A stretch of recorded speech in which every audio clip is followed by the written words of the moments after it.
क्या आपका घर भी छोटी छोटी बातों पर मैदाने जंग बन जाता है? क्या सुकून की तलाश में है और आप उसे हर जगह ढूंढ रही हैं, मगर घर में बेसुकूनी है? आज की वीडियो उन तमाम खवातीन के लिए है जो अपने घर को जन्नत बनाना चाहती हैं। आज हम जानेंगे कि हमारे प्यारे नबी ने घर के सुकून के लिए क्या सुनहरी उसूल बताए हैं। आजकल हमने घरों के सुकून को मादी चीजों से जोड़ लिया है। हम समझते हैं कि महंगे फर्नीचर या ज्यादा पैसों से सुकून आएगा, लेकिन हकीकत यह है कि सुकून अखलाक में है, बर्दाश्त में है और एक दूसरे के हुकूक अदा करने में है।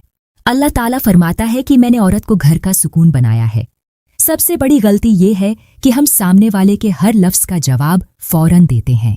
थोड़ी सी खामोशी बहुत से झगड़ों को खत्म कर देती है। अगर आप अपने शौहर की छोटी छोटी अच्छाइयों की तारीफ करेंगी तो उनके दिल में आपके लिए मोहब्बत बढ़ेगी।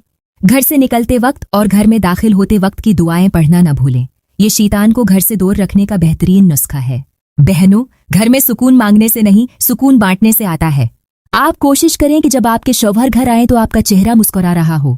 घर में दरूद शरीफ की कसरत रखें, इससे रहमतें नाजिल होती हैं। उम्मीद है आप आज के उन निकात पर अमल करेंगी। अगर आपका भी कोई सवाल है तो नीचे कमेंट में बताएं, हम अगली वीडियो में उस पर बात करेंगे। चैनल को सब्सक्राइब करना न भूलें ताकि हम साथ मिलकर अपनी इस्लाह का सफर जारी रख सकें।